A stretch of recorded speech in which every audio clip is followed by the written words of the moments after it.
श्री 108 अजित सागर जी मुनिराज की, मुनि संघ की।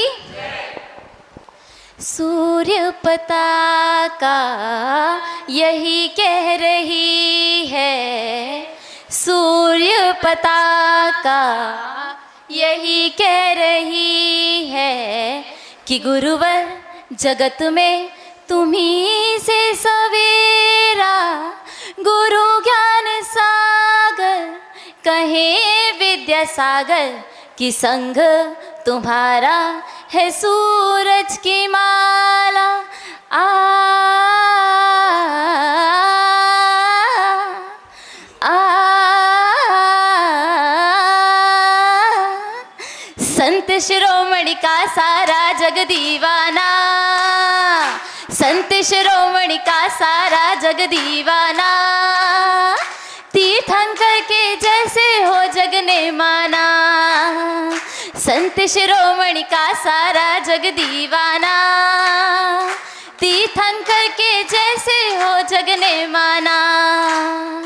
चित्रकार भी देख तुम्हें खो जाते हैं, संयमशील से जड़ चेतन हो जाते हैं।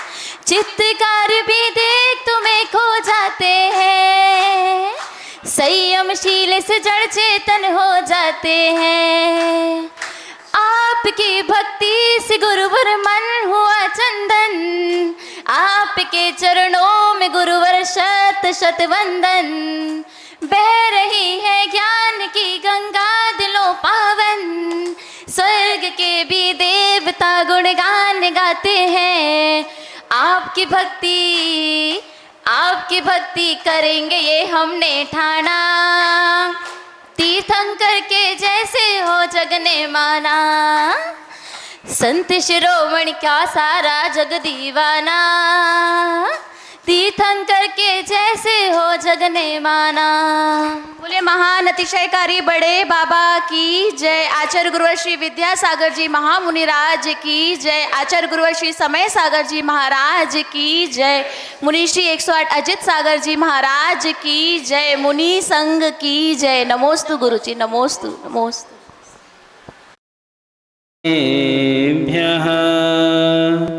जय श्री ओम नमः सिद्धेभ्यः।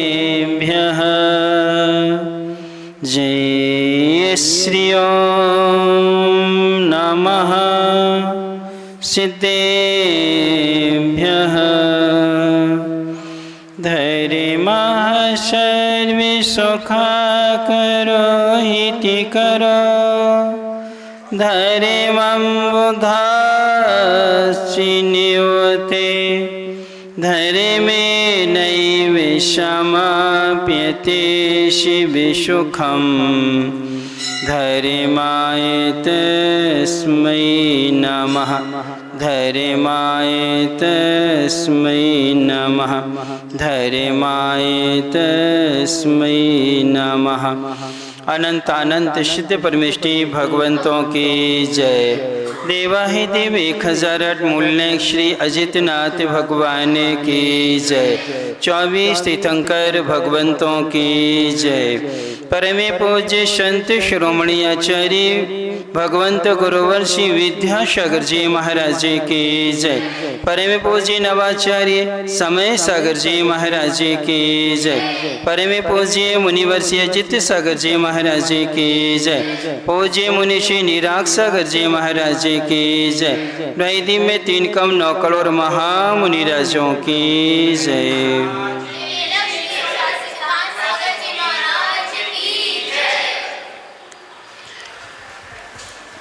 दसवें बंधो, प्रत्येक व्यक्ति के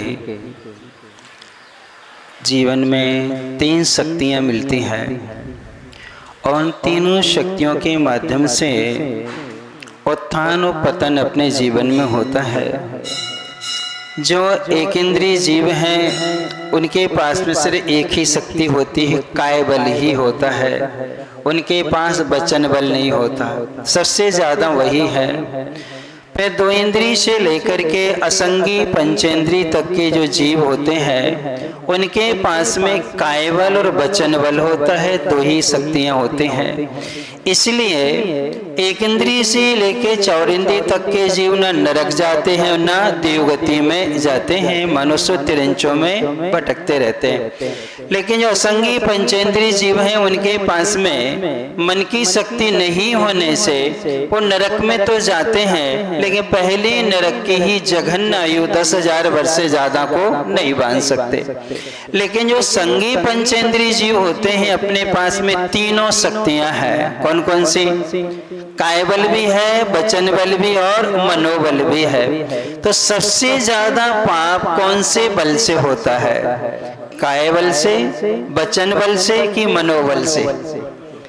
क्योंकि संगी पंचेंद्रिय जितने भी जीव होते हैं वो साथ में नरक भी जा सकते हैं, स्वर्ग में सर्वार सिद्धि तक भी जा सकते हैं, मोक्ष भी जा सकते हैं। तो सबसे ज्यादा प्रबल शक्ति कौन की है? उत्थान की अपेक्षा देखा जाए तो मनोबल, और पतन की अपेक्षा भी देखा जाए तो मनोबल है। अब इस मनोबल का जब हम सदुपयोग करते हैं तो हमारा उत्थान का रास्ता बनता है, और जब मनोबल का दुरुपयोग करते हैं तो क्या होता है? पतन का रास्ता प्रारंभ होता है।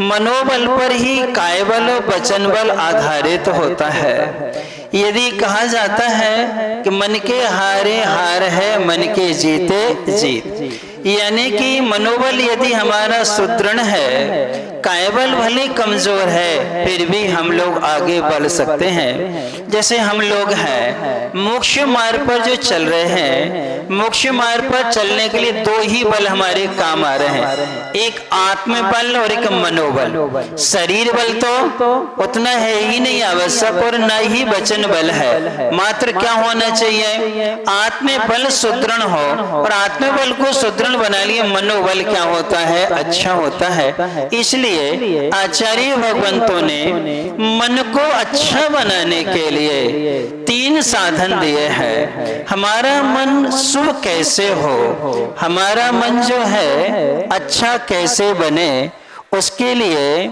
आचार्य भगवंतों ने 3 साधन अपने पास में दिए हैं। सबसे पहले दिया है अरहंत के प्रति भक्ति। किसके प्रति भक्ति? अरहंतों के प्रति भक्ति।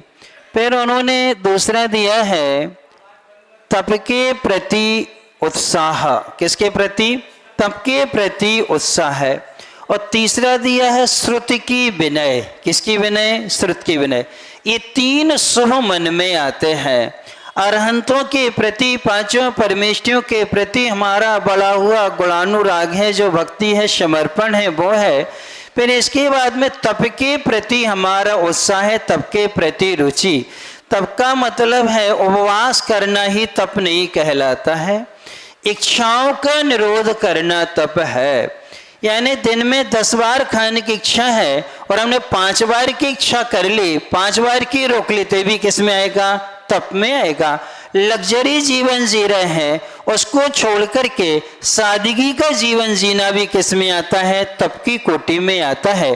तो ये जो तप के प्रति हमारी रुचि होती है, ये जो है शुभ मन का ज्ञापक कहलाते हैं। इसका मन क्या है? शुभ है, मन इनका बहुत अच्छा है।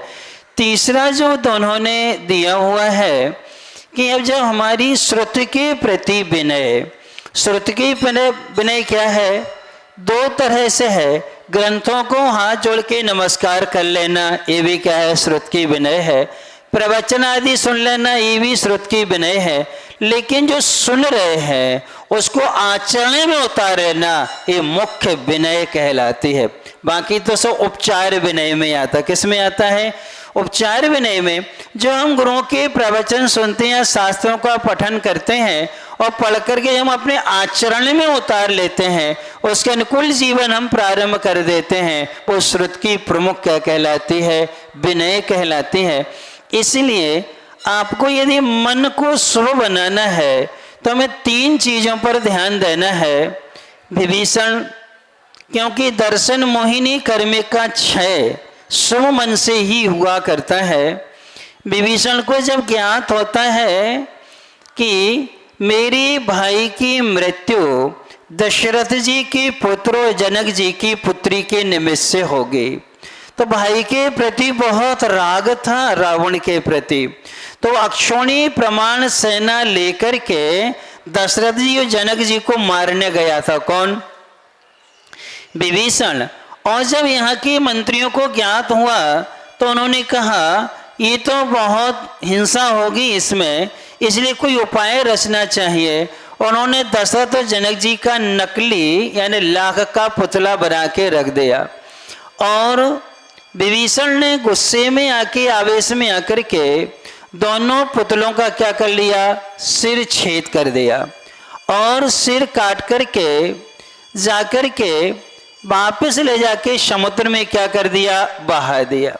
और जब समुद्र में उनको विसर्जित किया और समुद्र के उस पार जो था वहां अनंत वीर्य नाम के केवली भगवान थे, उनकी गंधकुटी लगी हुई थी। और जैसे उनके गंधकुटी में गए, दर्शन पूजन की संकल्प हिंसा करके गया है, लेकिन संस्कार थे अच्छे जिन धर्म के, जाके भगवान के दर्शन किए और दर्शन करके भगवान की वाणी को सुनने का निवेदन किया। और जब भगवान की वाणी खिरी और भगवान की वाणी में आया कि तुम्हारा भाई प्रति नारायण है और लक्ष्मण जी कौन है? नारायण है। दशरथ के पुत्र क्या है? नारायण है। और ये नियोग है। प्रति नारायण का ये चक्र कहाँ जाता है? नारायण के पास। और उसी के चक्र से उसी का क्या होता है? घात होता है। और तुम जो करके आए हो ये तो संकल्पी हिंसा हुई है। दोनों जीवित हैं, उनके पुत्रों का जन्म हो चुका था। ऐसा आगम का वचन सुना। विभीषण ने जब भगवान की वाणी सुनी, इतना पश्चाताप हुआ, इतना पश्चाताप हुआ कि राग के कारण मैंने कितनी बड़ी हिंसा कर ली। ये नियोगों को टाल नहीं सकता है। और भगवान से पश्चाताप करते करते प्रायश्चित ले लिया। क्या लिया? प्रायश्चित लिया। अब मैं राग के वशीभूत होकर के कभी हिंसा का कार्य नहीं करूंगा। किसी दूसरे के मन में ईर्ष्या द्वेष के परिणाम में कभी भी नहीं लाऊंगा। अपने मन को शुभ और मित्रता के रूप में क्या है? बना करके रखेंगे। ऐसे उन्होंने भवन। भाई लोग मीटिंग नीचे कर लो, तुम लोग तो करने मीटिंग नीचे कर लो, है ना। तो जब उनसे कहा और पश्चाताप प्रायश्चित करके संकल्प लेकर के जब गए और वहां जाकर के जब भगवान की वाणी के अनुसार जीवन जीना प्रारंभ किया विभीषण ने, तो रावण ने इतनी बड़ी गलती करी लेकिन गलती का समर्थन नहीं किया।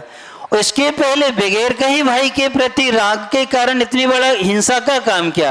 लेकिन जब भगवान की वाणी सुनी और सत्यता को उनको जब ज्ञान हुआ तो उन्होंने क्या किया? भगवान की वाणी को आचरण में उतारा। तो विभीषण बाद में मुनि बन करके तप करके मोक्ष को प्राप्त कर लिया। किसको प्राप्त किया उन्होंने?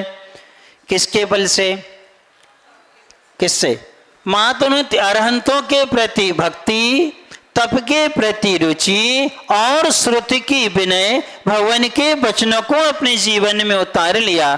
तो उन्होंने क्या कर लिया? अपना उत्थान कर लिया। अर्थात मन बल का सदुपयोग करके जहां नरक जाने वाले थे, पश्चाताप प्रायश्चित करके भगवान की वाणी को सुन करके उन्होंने अपना उत्थान यानी मोक्ष को क्या कर लिया? प्राप्त कर लिया। अपन सब लोग भी तीनों शक्ति वाले हैं, मन बल भी है, वचन बल भी और काय बल भी है। अब आपको क्या करना है? ऐरोली वाले प्रयास तो बहुत समय से कर रहे थे। जब हम लोग इस ओर विहार कर रहे थे, दमन पहुंच गए थे। दमन से ये लोग लगे थे कि महाराज आपको कहाँ आना है? मुंबई आया तो नवी मुंबई में ऐरोली भी आपको क्या करना है? आना है। निवेदन बार बार कॉलोनियों से भी विहार होता है तो मुंबई में तो कभी शनिवार रविवार को त्यों की युवा मंडल बिहार में पहुंच ही जाते थे, आते थे। तो सबकी विनय भक्ति देखी, लेकिन जितना उत्साह आप लोग उस समय दिखाते थे यहाँ को उतना उत्साह नजर नहीं आया। कहाँ पर?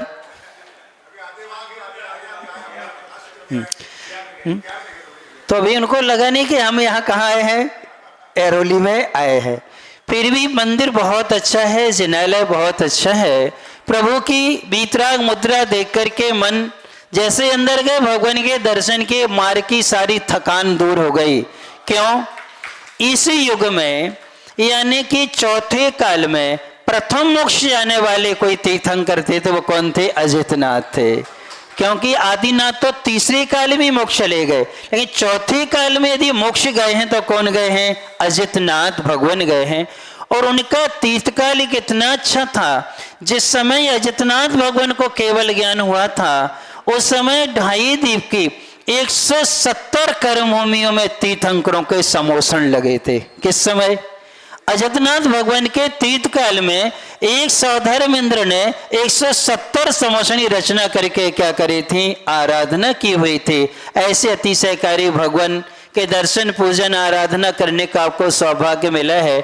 हमारे लिए भी दर्शन वंदना आदि का सौभाग्य मिला है। और उसी नाम के धारी अजित सागर जी महाराज भी कहाँ विराजमान हो गए? आपके अरवली में आ गए। तो अजितनाथ भगवान और अजित सागर जी इनका भी अतिशय कम नहीं है। जहां ये विराजमान हो जाते हैं स्वयं समोषण क्या है? लग जाया करता है। इसलिए अब जितने दिन का सानिध्य है वो आपके पुरुषार्थ पर निर्भर है। किस पर है? आपके पुरुषार्थ और आपकी भक्ति पर निर्भर है। क्यों? आप लोग अपनी दुकान वहीं खोलते हो जहां बिक्री ज्यादा होती है। मार्केट ही में खोलते, कोई कुलिया में या कोई गली में नहीं खोलता। कहाँ जाते हो? मार्केट में ही खोलोगे। इसी प्रकार से हम लोग भी वहीं ठहरते हैं जहां बिक्री हो, जहां भगवान की वाणी को सुनकर के आचरण में लाने वाले होते हैं, वहां जीवन अच्छा बनता है। अपन सब अच्छा पुरस्कार करके संत समागम लाभ लेते हैं, अपने जीवन को अच्छा बनाए, शुभ मन बनाते हुए मन बल का सदुपयोग करते हुए उत्थान की ओर बढ़े। इन्हीं भावना से बोले परमे पूज्य संत श्रोमणी आचार्य भगवंत गुरुवर श्री विद्यासागर जी महाराज जी की जय। परमे पूज्य नवाचार्य समय सागर जी महाराज जी की जय। परमे पूज्य मुनिवर अजित सागर जी निराग सागर जी महाराज की जय।